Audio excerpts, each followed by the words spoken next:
Dirt hit her face before she understood it was dirt, before she understood any of it.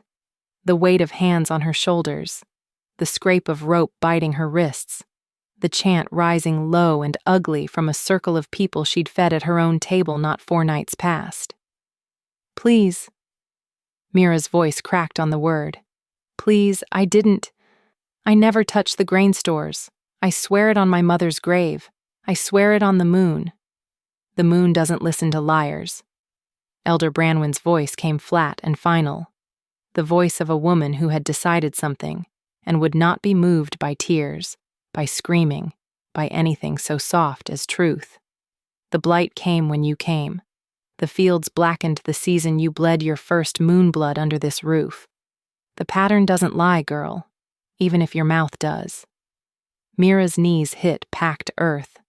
Someone. She didn't look up to see who. Couldn't. The world had narrowed to breath and rope, and the smell of her own fear sour and sharp under her arms. Someone shoved a length of cloth between her teeth so her screaming came out muffled. Animal. Useless. The hole was already dug. That detail alone unmade something in her chest. They hadn't decided this tonight.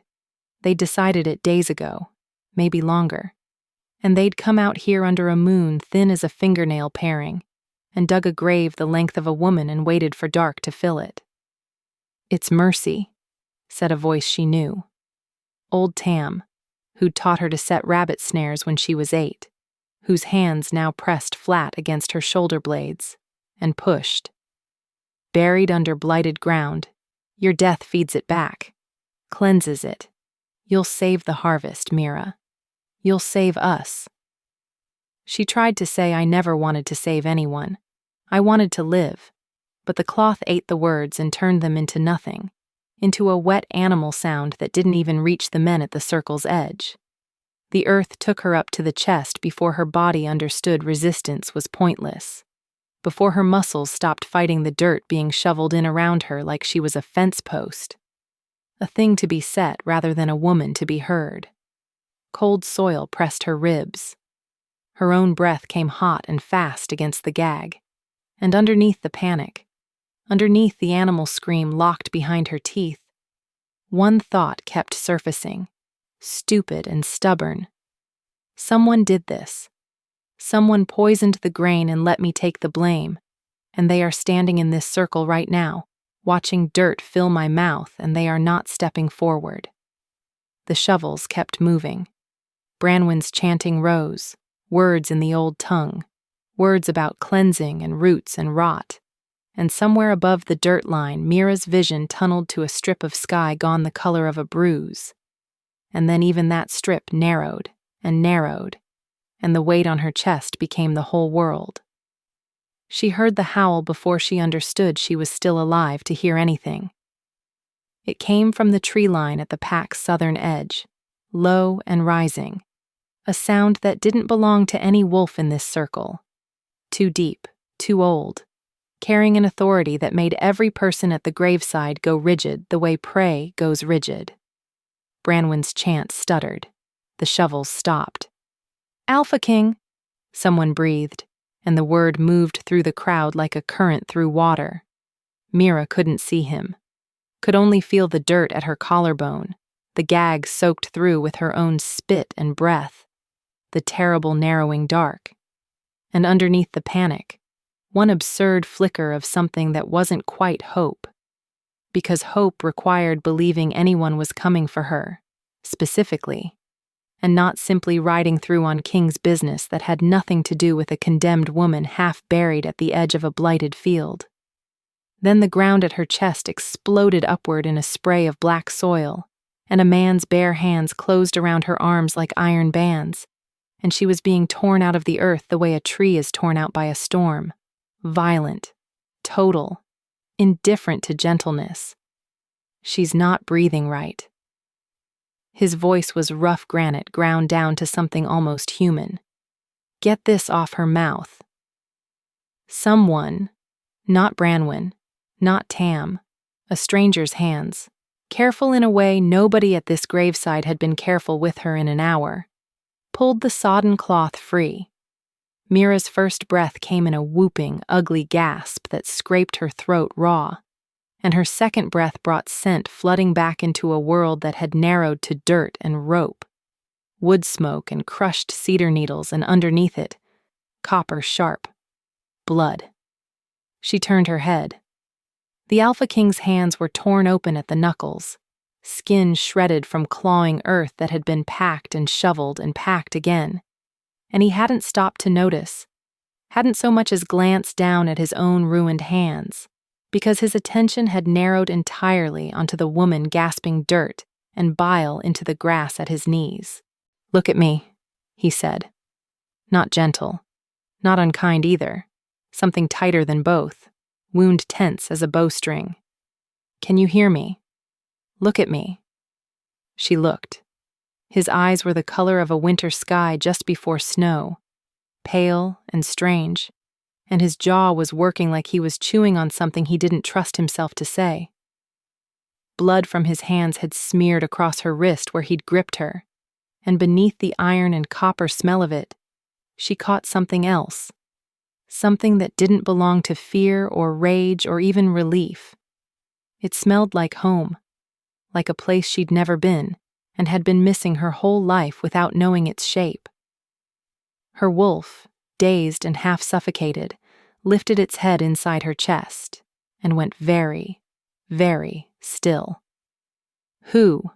the Alpha King said, and his voice had dropped to something low enough that only she and Branwen, frozen pale at the grave's edge, could hear it. "Decided my packlands would host a burying." Nobody answered. The whole circle had gone silent in the particular way of people calculating how much trouble they were in. I asked a question. He rose to his feet, and even crouched as she still was, gasping, Mira felt the air change around him, felt the way every wolf in that circle dropped their eyes, dropped their shoulders. The old reflexive submission of pack to king bred so deep it didn't ask permission first. "Elder, I asked you a question." Branwen's chin lifted, and there was something in the set of her mouth that wasn't quite fear, something closer to certainty, the particular stubbornness of a woman who has decided her cause justifies her methods, and will not be talked out of that belief by something so small as evidence. "The girl carries the blight in her blood, Your Majesty. The crops have rotted since her first moon. We did what the old ways require." The old ways. He said it like the words tasted of something spoiled. "Show me this blight in her blood. Show me proof, Elder, or show me the back of your neck while you kneel for what you've done."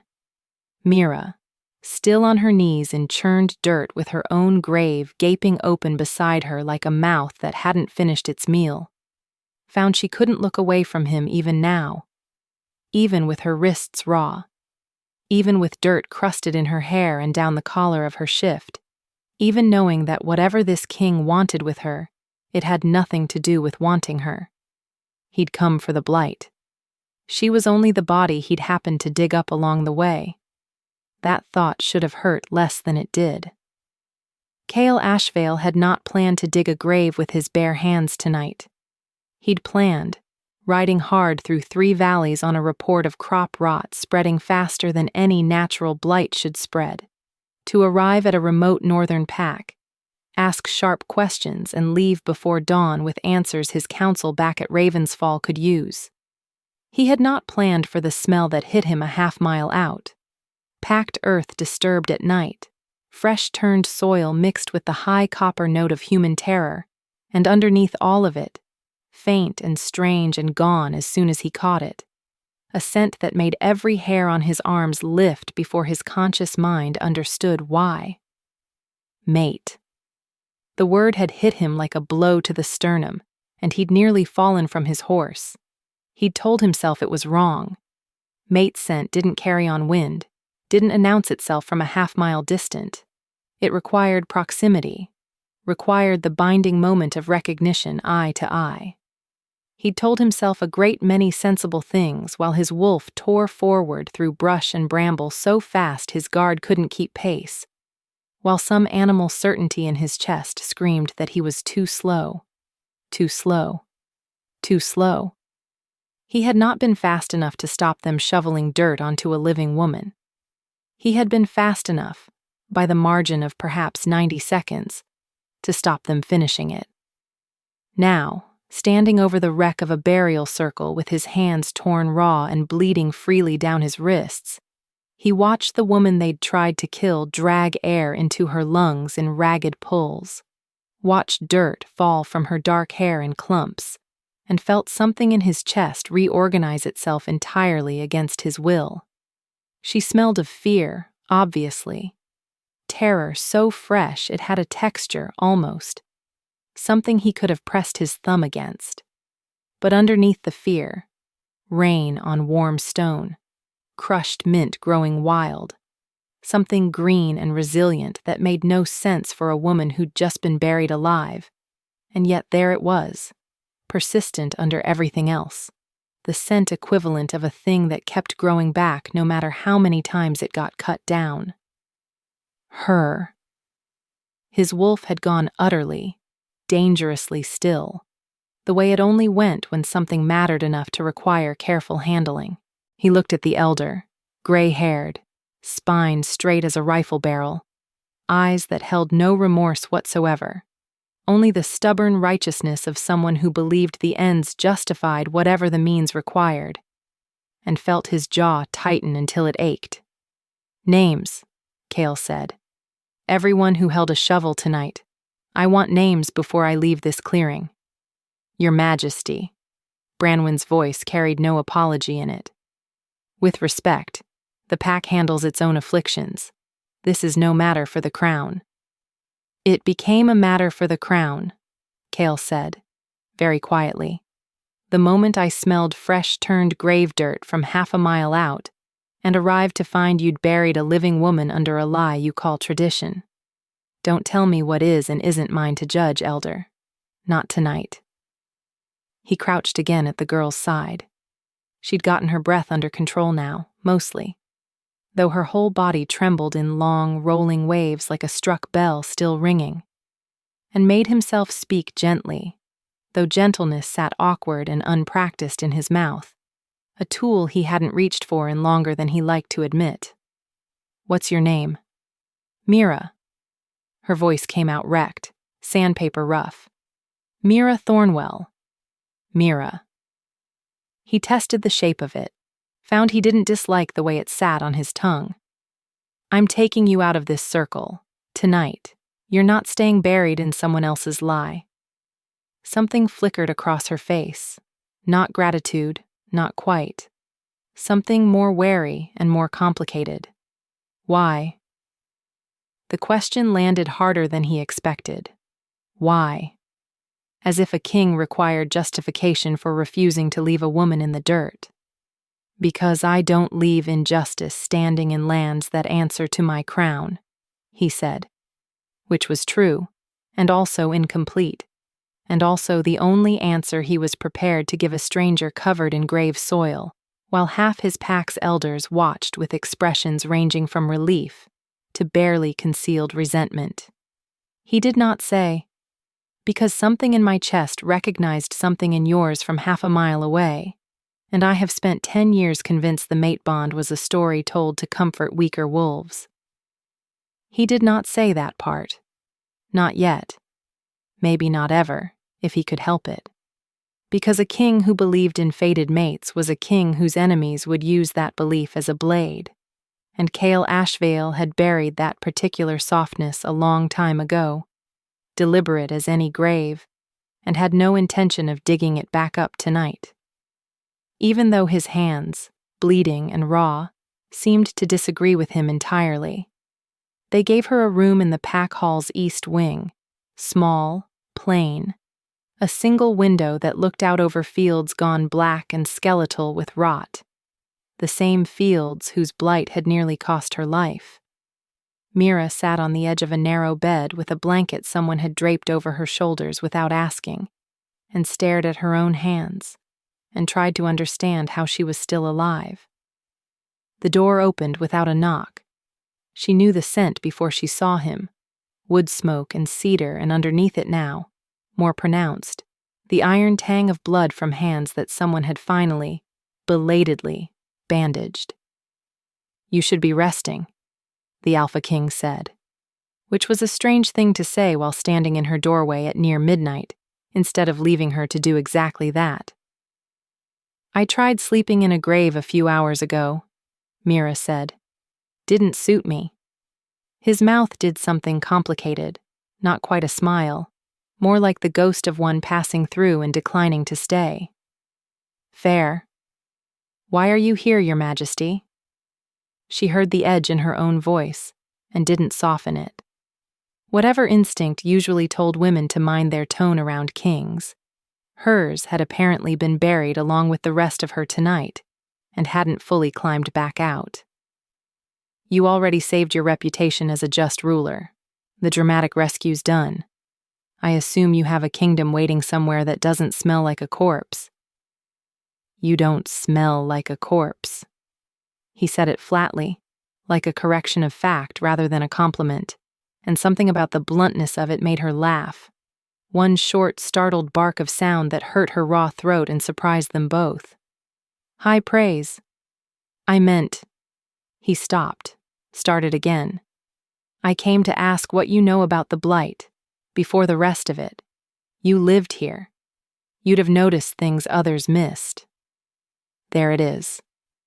The disappointment landed smaller than she expected, given how much smaller her expectations had already shrunk in the last few hours. But it landed all the same. A small, cold stone dropped into her chest. He hadn't come to check on her. He'd come for information, the same as every other person who'd looked at her tonight, and seen a problem to be solved rather than a woman to be asked after. "Of course," she said, and made her voice flat to match his. "What do you want to know? When did it start?" 6 weeks before my first moonblood, which means it started before Branwen's pattern even applies. But no one's interested in that math when they've already decided the conclusion. She drew the blanket tighter. "It started in the eastern field first, Brennick's field, spread west from there."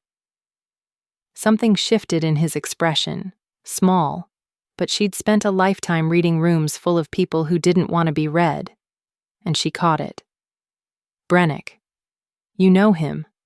"I know the name." Cale's jaw worked. "He petitioned my council 8 months back, wanted compensation for a failed harvest, before the Blight had a name yet." The room went quiet enough that Mira could hear the fields outside, the dry rattle of dead stalks in night wind, a sound like something exhaling its last breath over and over. "That's not nothing," she said slowly.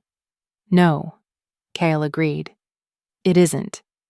He didn't say anything else for a moment, and in the silence she became uncomfortably aware of how close he stood, of the way her wolf, bruised and exhausted as it was, had gone strangely alert in his presence, ears pricked toward something her conscious mind hadn't named yet. "Your hands," she said instead, nodding at the bandages, an easier thing to look at than his face. "You should let a healer see those properly. Earth that's been salted for cleansing rites carries rot into open wounds." "I'll manage." "That's not an answer." "It's the only one you're getting tonight." But he held her gaze a half-second longer than necessary when he said it, and something passed between them that wasn't quite a truce and wasn't quite anything else either. Just two wary animals deciding provisionally not to bare teeth. He left without saying goodnight. Mira sat alone in the dark a long while afterward, turning the scent of him over in her mind like a coin she couldn't decide whether to keep. Wood smoke, cedar, blood, and under all of it that strange green persistent thing she'd caught at the graveside and still couldn't name. She told herself it meant nothing. Kings didn't bury their hands in dirt for women who meant nothing to them, a small, traitorous voice pointed out.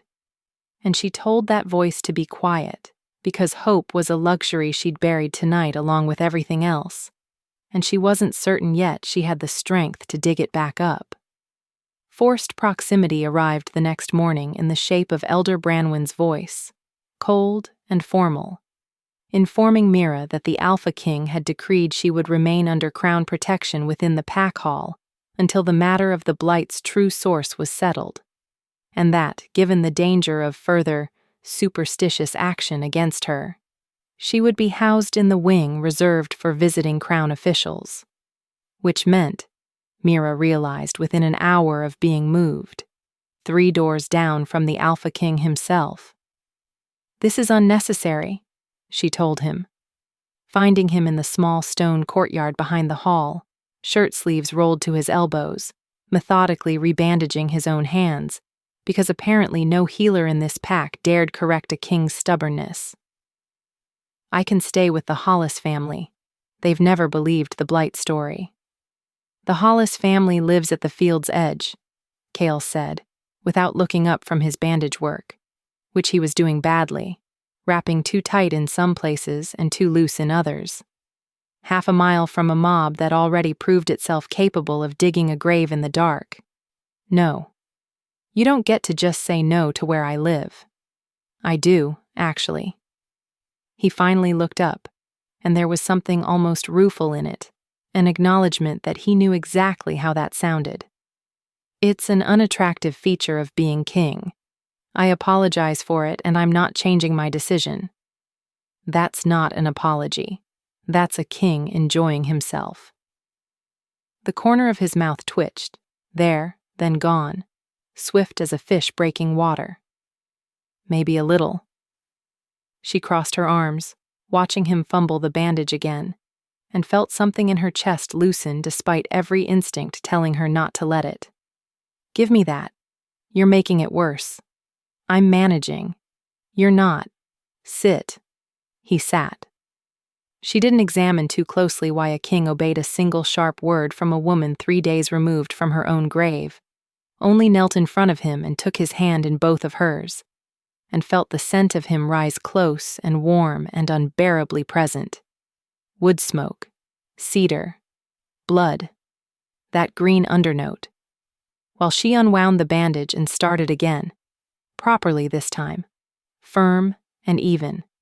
His hand was large in hers, calloused in places that told her he didn't sit a throne all day issuing orders. Sword grip calluses, rope-burned scars gone silver with age, the rough seam of an old break along one knuckle that had never been properly set. Up close, his hands told a story his crown didn't. "You've done this before," he said, watching her work. "Tending wounds. My mother kept bees, stings, burns, the occasional idiot child who put his hand somewhere he shouldn't have. She kept her eyes on the bandage, on the careful overlapping wrap, anything but his face, because his face up close did something to her concentration she didn't like and couldn't currently afford. I learned plants too. What heals, what poisons, what looks like one and is the other." His hand went very still under hers. "What?" she said, glancing up, catching something tight and careful behind his expression. "Nothing." But it wasn't nothing. She could smell the shift in him, sharp and sudden, something like suspicion cooling into something else, into a thought he wasn't ready to share yet. "Finish the wrap." She finished it, and didn't ask again, though the moment sat between them afterward like a held breath, like a door left open a crack that neither of them walked through. That night she dreamed of dirt filling her mouth, and woke gasping, and found, without deciding to, without any memory of choosing it, that her feet had carried her 3 doors down the hall, and her knuckles were raised to knock before her mind caught up to her body. The door opened before she touched it. "I heard you," Cale said. He stood in the doorway in a loose shirt, hair disheveled from sleep he clearly hadn't been getting either, and didn't ask what was wrong, only stepped back enough to let her in if she wanted in, the choice entirely hers. "Through the wall. You were—" He stopped, screaming.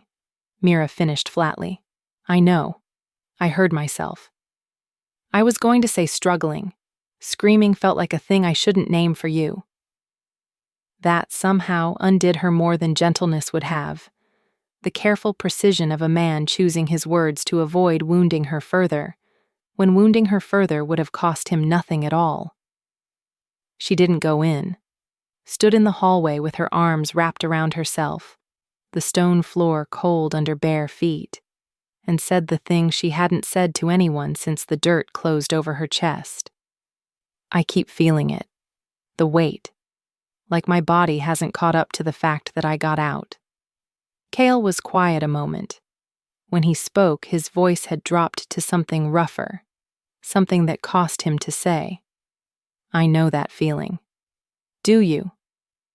I was 11 the first time my own father locked me in the smokehouse for 3 days to temper my wolf. He said it without inflection, the careful flatness of a man who'd practiced saying terrible things without letting them shake his voice. Said a king's wolf needed to learn it could survive without light, without food, without anyone coming. I dug my nails into the dirt floor, counting hours. I still count, sometimes, without meaning to. The hallway went very still. Mira understood, with a clarity that felt almost physical, that he had not told this to anyone in a very long time. That this was the thing underneath the iron, the reason a king who could tear earth open with his bare hands had not hesitated for 1/2 second when he heard a scream from a burial circle. That's why you didn't stop, she said quietly. Digging. You didn't stop to get a shovel or call for help. You just... I know what waiting sounds like from inside the dark. His jaw worked. I wasn't going to make you wait 1 second longer than I had to. She wanted badly to close the distance between them, could feel the want as a physical thing, a pull low in her chest, her wolf straining toward his scent the way a compass needle strains toward north. Instead, she said, "Thank you for not telling me that downstairs in front of the bandages. I'd have ruined the wrap crying on it." A real laugh escaped him, short and surprised, like it had gotten loose before he could stop it. Noted. Save the tragic backstory for moments without medical equipment in progress. Exactly. They stood there, 2 people very carefully not closing a 6-inch gap that felt, in that hallway, in that hour, like the entire distance between safety and something neither of them was ready to name. Eventually, Mira said goodnight and went back to her own room, and lay awake a long while listening to the wall between them as if it might tell her something her own racing heart wouldn't. The almost moments accumulated like coins in a jar neither of them would admit to counting. There was the morning he caught her wrist to stop her reaching for a pot of boiling water she hadn't noticed tipping, his hand closing fast and sure around her arm. And they stood there a 1/2 second too long, his thumb resting against the pulse point at her wrist, before he released her like he'd been burned by something hotter than the pot. There was the evening she found him in the courtyard at dusk, shirtless, working through old sword forms with a focus so total it looked like prayer. And she stood in the doorway longer than she meant to, until he caught her scent on the wind and turned, and neither of them said anything about how long she'd been watching. There was the afternoon his counsel arrived from Ravensfall, 3 gray-faced men who looked at Mira the way Branwen's circle had looked at her, with suspicion dressed up as caution, and one of them, a broad-shouldered wolf named Castor, with old burn scars mapping one forearm, made a point of standing close to her at the evening meal, of complimenting her hair, of asking pointed questions about her remarkable composure given recent events, in a tone that suggested he found her composure suspicious rather than admirable. Cale's jaw had gone tight across the table. His scent had shifted, sharp and territorial, something low and rumbling, moving under his calm exterior like a current beneath still water. And when Castor leaned in to refill Mira's cup with a familiarity that bordered on presumptuous, Cale's hand came down flat on the table hard enough to rattle the dishes. Castor, Just the name. Nothing else. But the temperature in the room dropped 10 degrees. Your Majesty? Castor's eyebrows rose, all false innocence. You've refilled that cup twice. She can pour her own water. Kyle's voice stayed level, but his eyes hadn't left Castor's hand, still hovering near the pitcher, near Mira's place at the table. Sit back down. Mira watched this unfold with a strange floating sensation, half mortification and half something warmer she didn't want to examine too closely. The unmistakable, undignified pleasure of watching a king's composure crack open over something as small as a poured cup of water. Later, alone with him in the corridor after the meal broke, she couldn't resist. Jealous, Your Majesty? I don't get jealous. His voice came out clipped, defensive in a way that contradicted the words entirely. You growled at a pitcher. I didn't growl. Castor's going to need new trousers from how fast he sat down. Something cracked in his expression, not quite a smile, but its close cousin, rueful and unwilling. He was being presumptuous. He poured water. He poured it slowly. Kyle ran a hand through his hair, looking, for one unguarded moment, genuinely embarrassed by himself. I don't know what that was. I don't usually... He stopped.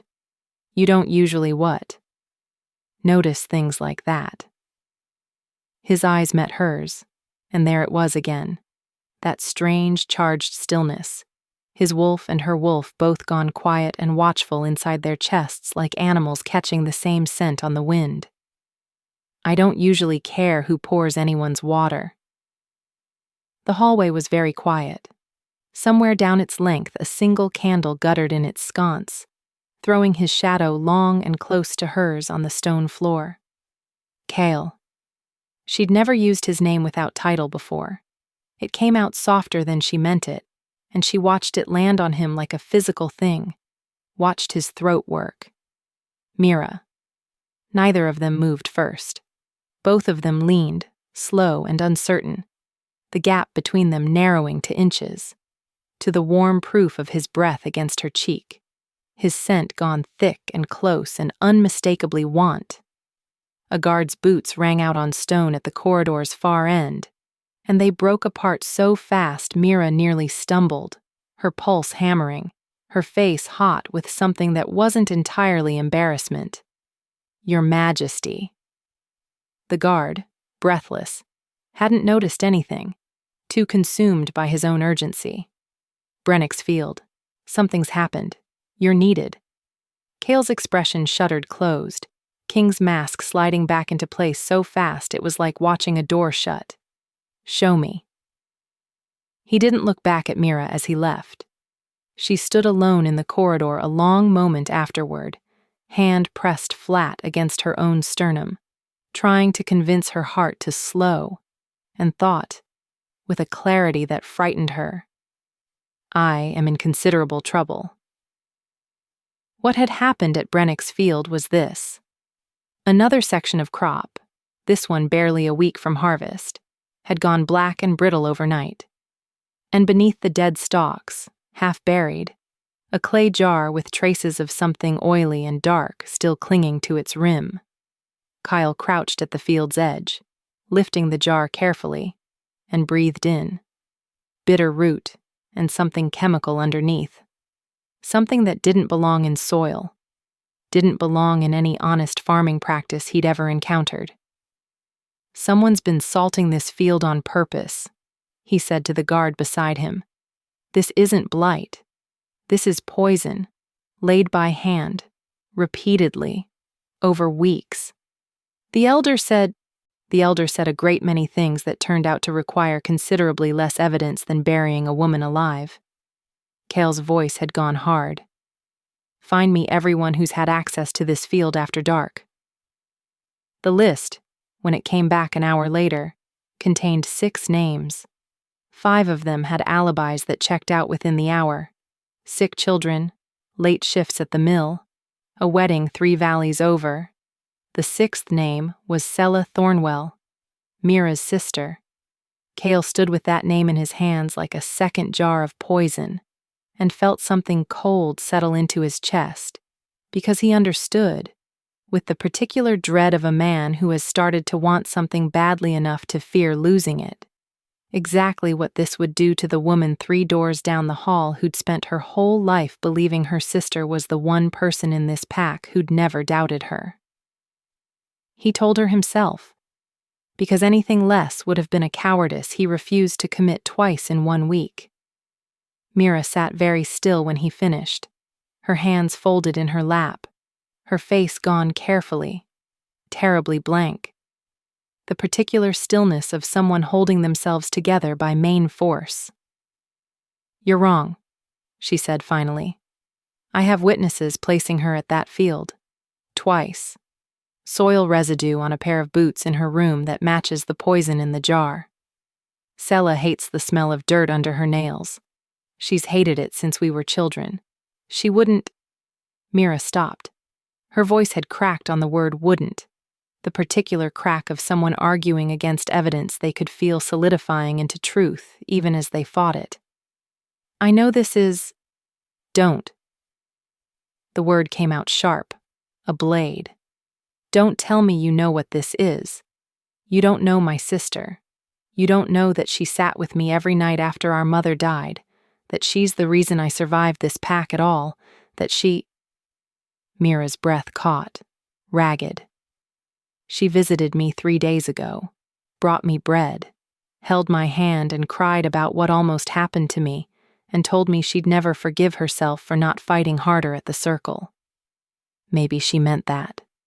Or maybe she was the only person at that grave who already knew exactly why I was being buried." Mira's voice had gone very quiet, the anger draining out of it into something far worse, dawning, horrible understanding.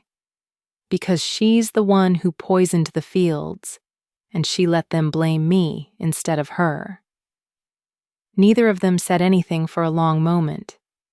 Outside, wind moved through the dead fields with a sound like paper tearing. "Why?" Mira said finally, and the word came out small, devastated, the voice of a woman trying to understand how the safest person in her life had turned out to be the danger she'd never thought to scent for. "Why would she do this to me?" "I don't know yet." Kyle's hand twitched at his side, wanting to reach for her and stopping himself, uncertain if comfort from him would land as comfort, or as one more thing forced on her without consent in a week already full of things forced on her. "But I intend to ask her directly. Tonight. I'm coming. Mira, I'm coming." Her eyes had gone hard, dry. The grief banked down hot and furious instead of wet. "She let me be buried alive, Cale. I get to look her in the face when she answers for it." He looked at her, really looked, the dirt-streaked, grave-marked, fiercely unbroken shape of her, and felt something in his chest tip over entirely. Want and respect, and a fear so large it nearly stole his breath. The fear of a man who has finally found the thing he didn't believe in, and now understands exactly how much there is to lose. "All right," he said. "Together then." Sela Thornwell answered her door already knowing. Mira realized the instant she saw her sister's face. The particular blankness of someone who has rehearsed this moment in her head 100 times and still finds the real version harder than the rehearsal. "Mira." Sela's eyes went to Cale, then back, calculating. "Your Majesty." "You know why we're here," Cale said. No softness in it now. This was the king who'd torn earth open with his bare hands, the king whose patience for cruelty dressed up as tradition had run out at a graveside 3 nights past. Sela's composure cracked first at the eyes, a wet shine appearing there that she blinked back hard. "I didn't mean for it to go that far. The burial. I never thought Branwen would actually—" "You let her." Mira's voice came out steadier than she felt. "You stood in that circle and watched them push me into the ground and you said nothing. If I'd said anything, they'd have looked at me instead." Sela's voice cracked entirely now, the dam giving way all at once. And then who would have taken care of Mother's debts? Who would have kept the roof over us when the harvest started failing 2 years ago and the moneylender came asking? I poisoned one field, Mira. One. To buy us another season before they noticed the rot in the grain stores was rot I let happen, hauling cheap feed instead of paying full price and pocketing the difference. I never meant the blight to spread the way it did. I never meant for them to blame you. And then they did. And I was so relieved it wasn't me that I let the relief make the choice instead of my conscience. And I have hated myself every single day since. And I am not asking you to forgive that. I am only telling you it's true. The room had gone utterly silent except for Sella's ragged breathing. Mira stood very still, feeling something complicated move through her chest. Not quite forgiveness, not quite the clean fury she'd walked in with either, but something messier and more human than either of those things. The particular grief of learning that someone you loved had been weak in a way that cost you everything, rather than evil in a way that would have been easier to hate cleanly. You let them bury me, she said finally, to save yourself from a debt. Yes. Sella didn't flinch from it. And I will spend the rest of my life paying for that, whatever payment the crown decides is owed, and it still won't be enough, and I know that. Kyle's voice, when he spoke, carried the weight of judgment finally landing. Selah Thornwell, you'll answer to crown law for the poisoning, for the deception, and for standing silent while an innocent woman was condemned in your place. That answer will not be light. He paused. But it will be just, which is more than this pack offered your sister 3 nights ago. He turned to Branwen, who had appeared in the doorway behind them at some point, drawn by the commotion, her face gone the color of old ash. Elder. His voice had dropped to something colder than Mira had heard from him yet. You buried a woman alive on the strength of a moonblood pattern and a grudge dressed up as tradition. You will stand before my full council and explain why you required no proof beyond superstition to take a life. And you will explain it while every pack in my territory watches, so that no elder anywhere mistakes cruelty for custom again.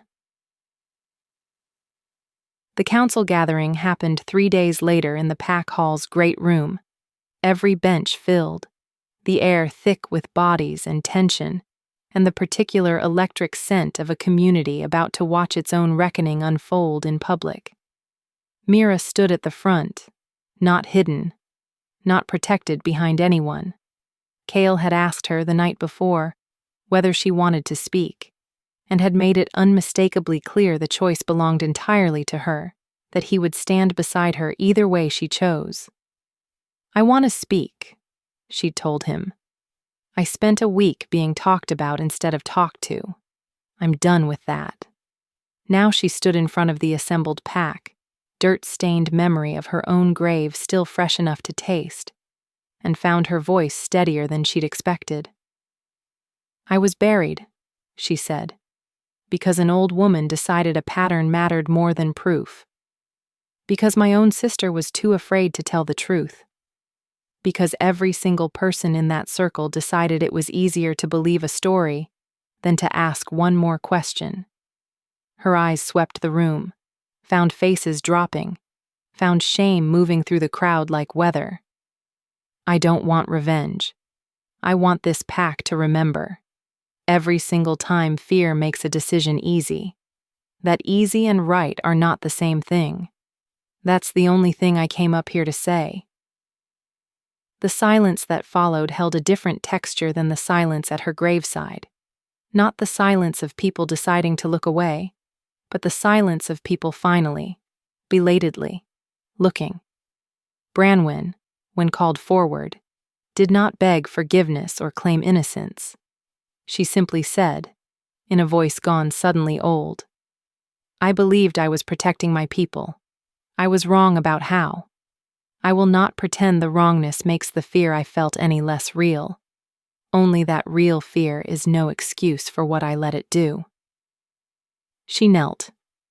Not theatrically, but with the simple finality of someone accepting a verdict she'd already passed on herself. I'll accept whatever the crown decides. Cale's judgment, when it came, surprised the room. Branwen would be stripped of her elder's seat, banned from holding judgment over any pack matter for the remainder of her life. But not executed, not exiled, because, as he said, looking directly at Mira as he said it, cruelty answered with cruelty teaches nothing. This pack needs to watch her live with what she did. That's a harder sentence than dying quickly ever was. Sela's sentence was harsher. Years of labor repaying the debt her lies had created. Banishment from this pack's lands afterward. Though Mira had asked, privately, that her sister be allowed to write to her, that the door not close entirely on whatever thin thread of family still existed between them. She's still my sister, Mira had told Cale. She did something unforgivable. Both of those are true at once. I don't know what to do with that yet, but I'd rather carry the complexity than pretend it's simple. He'd looked at her a long moment, something unguarded moving across his face. That's the bravest thing I've heard anyone say all week. The pack hall emptied slowly afterward, the crowd dispersing in murmurs and uneasy glances, the particular hush of people who'd watched their own complicity named aloud and hadn't yet decided how to live with it. Mira found herself alone in the courtyard as dusk came down, the autumn air carrying the first cold edge of the season, and stood at the low stone wall looking out over the blighted fields. Already, in the few days since Sela's confession, showing the first tentative green of recovery, now that the poisoning had stopped. She heard him before she saw him. Always did. Now. Had started cataloging the particular weight of his footsteps the way she'd once cataloged her mother's, an intimacy she hadn't asked for and couldn't pretend she minded. You did something brave today, Cale said, coming to stand beside her at the wall, close enough that his shoulder nearly brushed hers, not quite. So did you.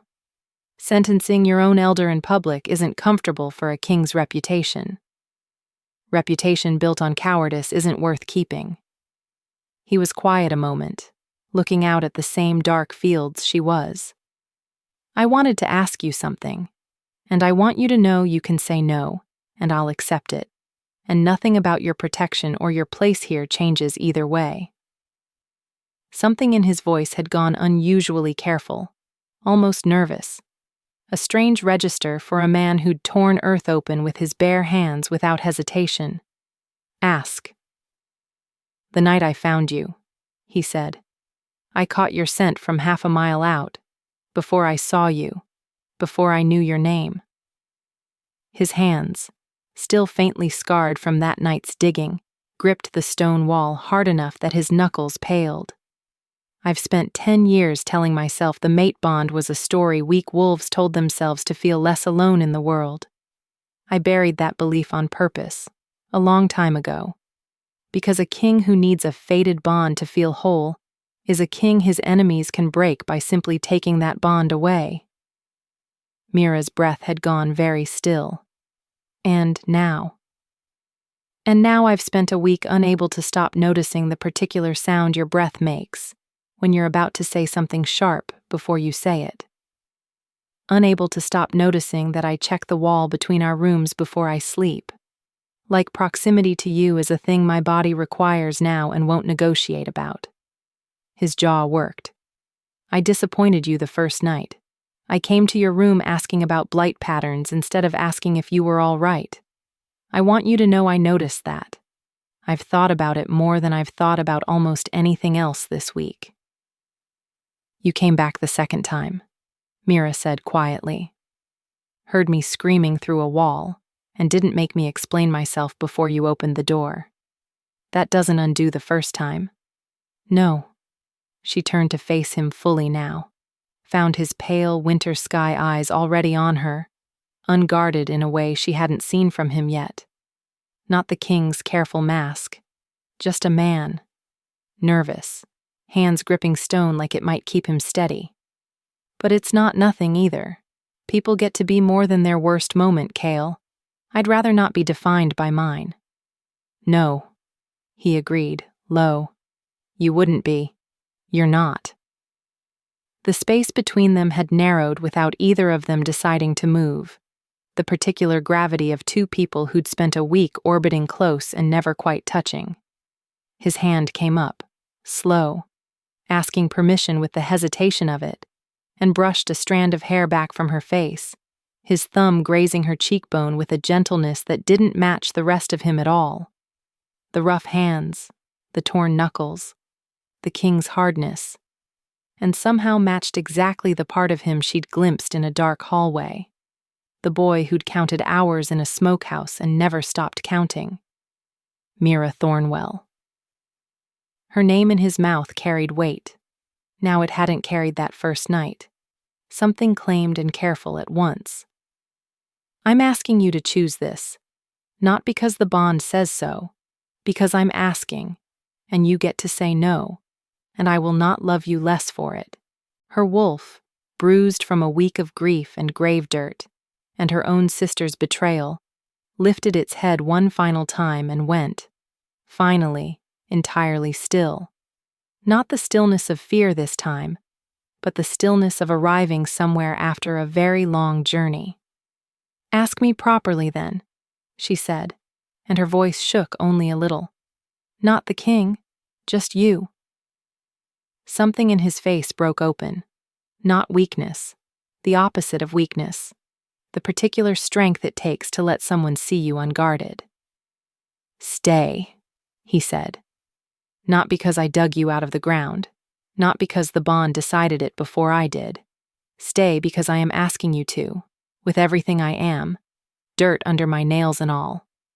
She laughed, wet, sudden, the first whole laugh she'd managed since the grave, and closed the last 6 inches between them herself, her hand coming up to rest against his chest where she could feel his heart going entirely too fast for a man who commanded armies without flinching. Yes, she said simply, the word costing her nothing at all, freely given, freely chosen, the first wholly hers decision she'd made all week. Yes, Kale, I'm staying. He kissed her then, careful at first, asking, and then less careful as she answered him in kind, her hands fisting in his shirt, his arms coming around her like a man finally setting down something heavy he'd carried a very long time. The fields beyond the wall held their first green shoots in the dark, and somewhere behind them the pack hall's lights burned warm against the coming night, and neither of them pulled away first. When they finally did, breathless, foreheads pressed together, Mira found herself laughing again, low and disbelieving. What? Kale murmured, smiling against her hair in a way she suspected very few people in his kingdom had ever been allowed to see. A week ago I was being buried alive for crimes I didn't commit. She pulled back just enough to look at him properly, dirt-streaked memory and grave-cold fear all transmuted now into something entirely different, something warm and stubborn and alive. Now an alpha king is asking me to stay with bleeding knuckles and a confession about smokehouses. Forgive me for finding the whiplash a little funny. I'll take funny, he said. Overburied, every single time. His hand found hers, threading their fingers together, the rough, scarred shape of his palm fitting against hers like it had always belonged there. I intend to spend considerably more time making you laugh than making you cry, going forward, starting now. Bold promise for a king who growled at a water pitcher. I stand by the growling. He pulled her back against his chest, chin resting against her hair, and she felt him breathe her in, that long, deliberate inhale of a man committing assent to memory on purpose, the way she'd later learn he did with everything that mattered to him. Castor's lucky he kept his hand. Mira laughed again, the sound carrying out over the dark fields, over the soil that had once tried to swallow her whole, and now, slowly, was learning to grow green things again. And somewhere in that laughter, in the warm circle of his arms, in the steady, unhurried beat of his heart under her palm, she understood that this, not the grave, not the blight, not the lies that had nearly buried her twice over. This was the thing the whole terrible week had been leading toward all along. A king who'd dug until his hands bled, and a woman who'd decided, freely, with her whole stubborn heart, that she was worth digging for.